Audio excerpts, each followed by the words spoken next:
Hello मेरे बच्चों, स्वागत है आपको अपने यूट्यूब चैनल अरविंद राज फूड कोचिंग क्लास में। चलिए बेटा स्टार्ट करेंगे आज क्लास। आज हम आपको बताएंगे, आपको थंबनेल में दिख रहा होगा, क्लास 10th 12th के लिए हिंदी के ऑब्जेक्टिव क्वेश्चन, यानी जो इसको बोलते हैं बेटा बहुविकल्पीय प्रश्न।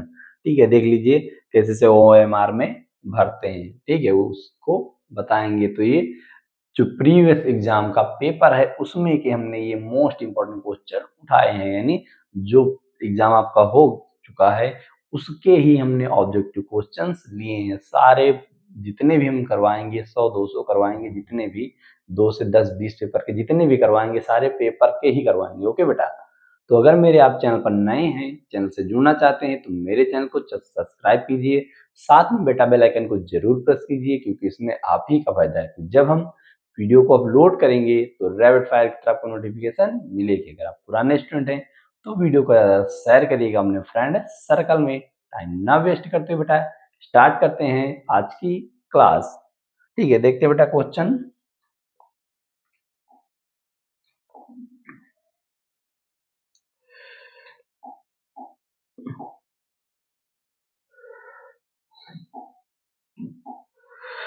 चलिए, तो पहला इसमें हमारा प्रश्न है बेटा, एक प्रश्न के कितने ऑप्शन होते हैं? 4 ऑप्शन होंगे। कितने प्रश्न, कितने ऑप्शन होंगे बेटा? 4 ऑप्शन दिए होंगे। ठीक है, तो पहला प्रश्न है हमारा, पहला प्रश्न दिया है, बाबू गुलाब राय किस युग के लेखक हैं? तो इसमें आपको बताना है जो बाबू गुलाब राय हैं किस युग के लेखक हैं। पहला है ए भारतेंदु युग के, बी द्विवेदी युग के, सी शुक्ल युग के, डी शुक्लोत्तर युग के। ठीक है, तो ये 4 ऑप्शन हो गए। तो OMR पे इसमें क्या करना होता है आपको? ABC में इसी तरह OMR दी होती है ना बेटा, जैसे OMR है हमारी, उस पे लिखा होगा ABCD। तो उनको ब्लैक या ब्लू पेन से उसको काला कर देना होता है। इसमें का जो हमारा सही है, तो उसमें का फर्स्ट का हमारा क्या सही है? बी वाला सही है। यानी बाबू गुलाब राय किस युग के लेखक है? तो द्विवेदी युग के। किस युग के हैं बेटा? द्विवेदी। तो ऑप्शन नंबर जो हमारा बी होता है OMR पे उसको क्या कर देते हैं? ऐसे ब्लैक कर देते, पूरा गोला भर दिया जाता है और लिखना नहीं पड़ता है। समझ में बेटा आ गया होगा। अगला प्रश्न है हमारा, चिंतामणि किस विधा की रचना है? चिंतामणि किस विधा की रचना है? इस पे 2 क्वेश्चन आपको बता दें हम। ठीक है, कभी कभी ऐसे पूछेगा। पहले आंसर देख लीजिए इसका। निबंध है, बी कविता है, सी नाटक है, डी कहानी है। तो आप बताइए बेटा चिंतामणि क्या है? तो चिंतामणि हमारी क्या है बेटा? एक निबंध है। चिंतामणि निबंध है। चिंतामणि क्या है? निबंध है। और चिंतामणि के लेखक कौन है? चिंतामणि के लेखक आचार्य रामचंद्र शुक्ल जी हैं। कभी कभी ऐसे पूछ लेता है चिंतामणि निबंध के लेखक कौन है, तो उसमें आपको दोनों आंसर मिल जाए। निबंध भी हमको पता चल गया, चिंतामणि क्या है, एक निबंध, इसके लेखक कौन है? आचार्य रामचंद्र शुक्ल। तो एक प्रश्न में आपको कितने प्रश्न तैयार करवा दिए? 2 प्रश्न तैयार करवा दिए बेटा। दूसरा है गबन। ठीक है, गबन, गबन नहीं गबन होगा। ठीक है, गबन। गबन किसकी रचना है? गबन किसकी रचना है? मुंशी प्रेमचंद की, जयशंकर प्रसाद की, निराला की, हरिकृष्ण प्रेमी की। तो ये गबन ना तो जयशंकर प्रसाद की है, ना निराला की है, ना ही तो बेटा हरिकृष्ण प्रेमी की है। तो कौन बचे बेटा? मुंशी प्रेमचंद जी। यानी जो गबन रचना है किसकी? गबन गोदान ये सब किसकी रचना है? भूमि कर्म भूमि रंगभूमि सब आती है मुंशी प्रेमचंद जी की। किसकी रचना है बेटा? मुंशी प्रेमचंद जी की रचना है। ठीक है, अगला प्रश्न है, शुक्ल युग की, शुक्ल युग की समय अवधि है कहां से यानी कहां तक है? पहला 1936 ईस्वी से 1943 ईस्वी तक, या 1919 से 1938 ईस्वी तक, सी दिया है बेटा 1919 से 1918 ईस्वी तक। उपरोक्त में से कोई नहीं, यानी जो आपको 3 प्रश्न बताए गए हैं या उनमें से कोई भी नहीं है आपका आंसर। तो आपका सही जो आंसर हो जाएगा बेटा, क्या हो जाएगा? बी वाला हो जाएगा, ऑप्शन नंबर बी, यानी 1919 से 1938 ईस्वी तक किसकी? शुक्लोत्तर युग की समय सीमा है। क्या है? समय अवधि या समय सीमा बेटा बताया गया है। 5वां प्रश्न है, नीड़ का निर्माण फिर किस विधा की रचना है? नीड़ का निर्माण फिर किस विधा की रचना है? तो ऑप्शन है बेटा जीवनी, आत्मकथा, या साक्षात्कार या भेंट वार्ता बोलते हैं। ठीक है बेटा, यह रेखा चित्र है। तो जो सही ऑप्शन हो जाएगा इसका ऑप्शन नंबर बी हो जाएगा।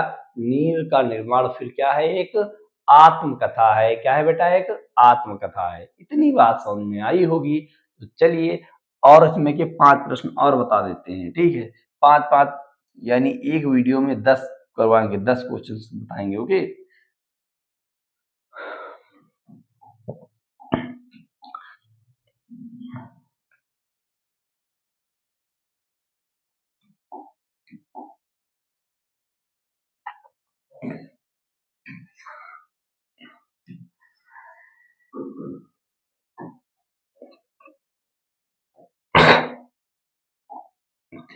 देखिए बेटा, क्वेश्चन नंबर 6 है, यानी प्रश्न नंबर 6 है, प्री प्रवास किस युग की रचना है। तो इसमें आपको 2 क्वेश्चन बता देते हैं।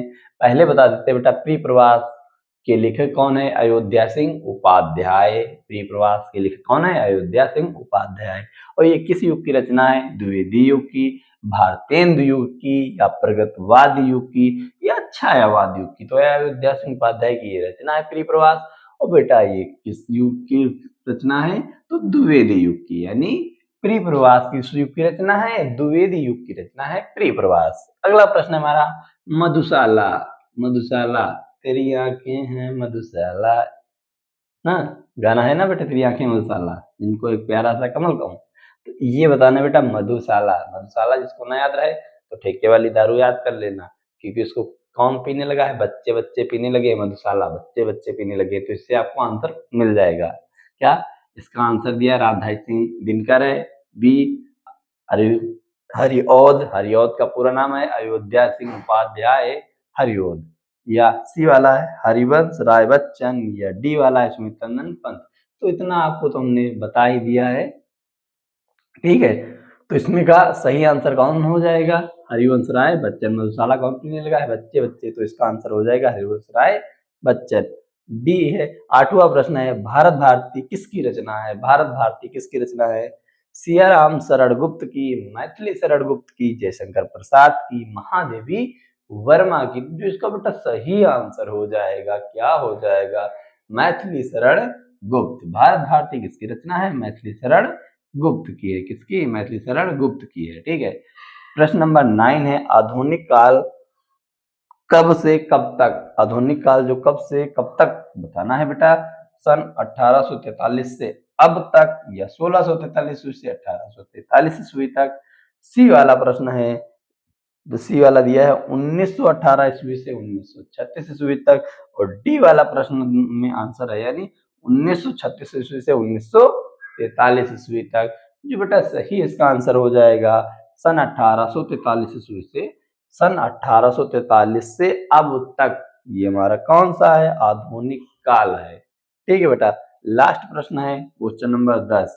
ठीक है, मतीराम किस युग के कवि हैं, आधुनिक काल के, आदिकाल के, भक्ति काल के, रीत काल के। तो जो सही आंसर हो जाएगा मतीराम, मतीराम। ठीक है, इसमें ये याद रखिए, राम क्या आ रहा है बेटा, रा से राम। तो ये इसमें देखिए, इसमें सबसे पहले रा किसमें स्टार्ट है, रीत काल में।